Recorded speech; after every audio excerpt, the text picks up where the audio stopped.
Muchas gracias, presidenta. Pues este dictamen que las Comisiones Unidas y que dictaminó la Comisión de Trabajo y Previsión Social sobre derechos de personas con discapacidad, derechos a la inclusión laboral de las personas con discapacidad, pues responde de alguna manera a ese parlamento que el senador Eduardo Ramírez nos propuso en este Senado y que senadores y senadoras de todos los grupos parlamentarios pues organizamos, sacamos adelante, y uno de los temas más dolorosos, uno de los temas más sentidos de las personas con discapacidad es precisamente no poder ser incluidos en las empresas para desarrollar un trabajo, que el trabajo siempre, como sabemos, dignifica y además que le permite a las personas pues grados de autonomía por recibir un ingreso a partir de su trabajo. Fue algo reiterado en ese Parlamento y pues desde aquí les decimos como Comisión de Trabajo y Previsión Social y bueno, como Pleno del Senado de la República, que estamos respondiendo a ese Parlamento de personas con discapacidad y son los primeros pasos y seguramente todos y todas ustedes tienen y podrán elaborar diferentes propuestas sobre lo que ahí se dijo y el compromiso que tuvimos en este Parlamento.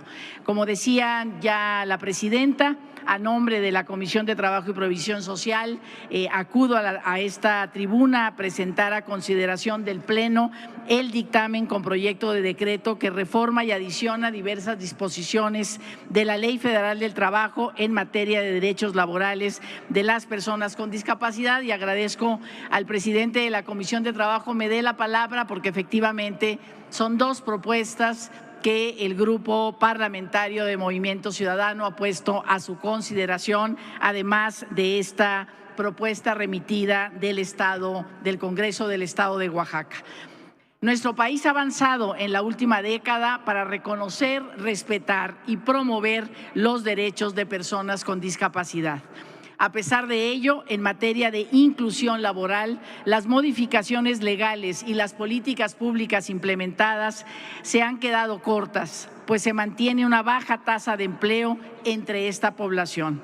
De igual forma, no existen mecanismos adecuados que eviten la discriminación que sufren día con día en el ámbito laboral las personas con discapacidad, que se agrava cuando se trata de mujeres o personas indígenas. La aprobación de este dictamen no es una muestra de buena voluntad, sino un acto indispensable de justicia. Estamos hablando de más de 7% de las y los habitantes del país. Se calcula que más de 6% de la población en México vive con discapacidad, esto es, 1 de cada 15 personas.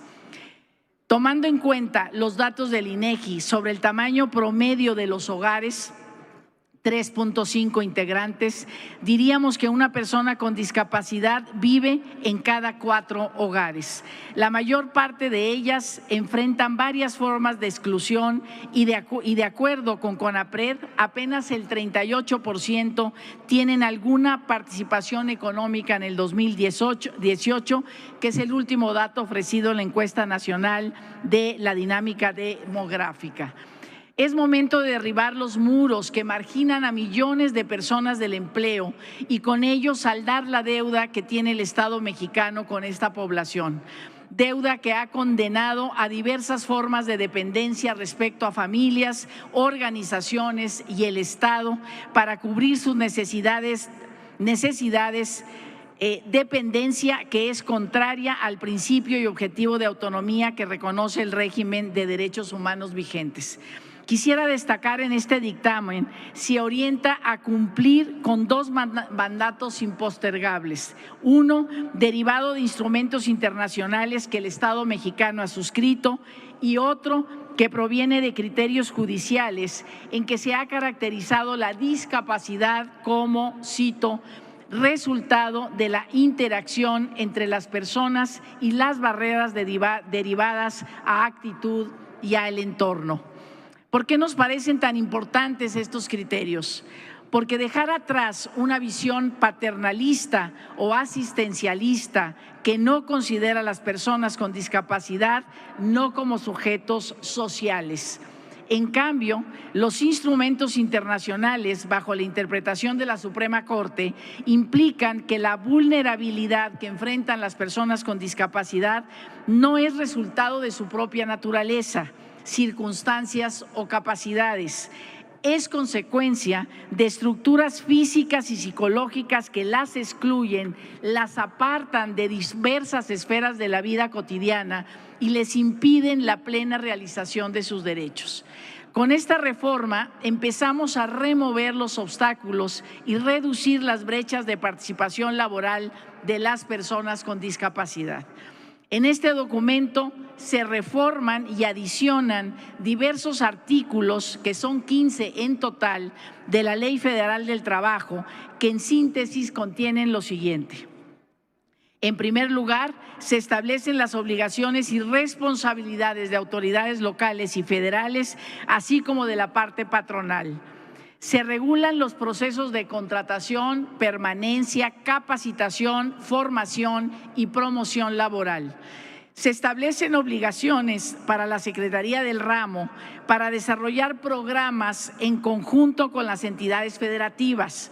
Es importante recordar que hoy la Ley General para la Inclusión de las Personas con Discapacidad, en su artículo 11, establece únicamente la obligación de promover el empleo de personas con discapacidad sin que se consideren otras medidas integrales para su cumplimiento. Se incorpora el derecho de las personas con discapacidad a solicitar ajustes razonables a sus empleadores, lo que les permite un mejor desempeño de sus funciones y redunda en una mayor productividad. Se establecen acciones afirmativas para los procesos de convocatoria, reclutamiento, selección y contratación, ya que en estos momentos es cuando comienza y se reproduce la exclusión laboral. Un avance destacado es que los centros de trabajo de más de 20 trabajadores deberán ofrecer 5% por lo mínimo de sus empleos a personas con discapacidad. A fin de cumplir lo anterior, se establecen diversos lineamientos de asesoría, comunicación y promoción que se necesitan para llevar adelante la reforma hacia un auténtico cambio cultural en donde la convivencia en condiciones dignas sea un criterio compartido en los centros de trabajo. Estamos dando un gran paso para cumplir con los mayores desafíos en derechos laborales de México, contemplar un trabajo para personas con discapacidad, con capacitación, salario remunerador, condiciones accesibles, seguras y saludables, siguen las líneas de las definiciones de la OIT sobre trabajo digno y decente, así como los objetivos de desarrollo sostenible. Sabemos que remover las barreras que permiten la realización de las personas con discapacidad necesita una fuerte inversión y acciones afirmativas en que se planteen medidas para dar de inmediato acceso a empleos, espacios educativos y programas incluyentes. Por eso es que tenemos también la tarea de llevar a nuestros territorios el trasfondo de esta reforma, redoblar el diálogo con las empresas, gobiernos y organizaciones en cada entidad federativa para que puedan plantear cómo colaborar en este esfuerzo.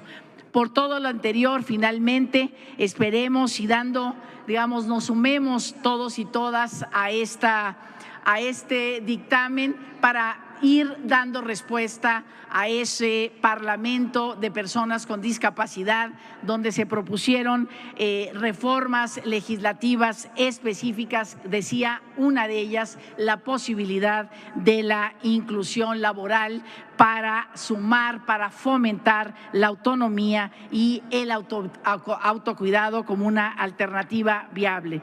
Termino, Presidenta, que después de esta votación continuemos en este camino para conjuntar esfuerzos y equiparar las oportunidades, que nunca más una condición o circunstancia física o psicológica signifique una desventaja. Muchísimas gracias por su atención.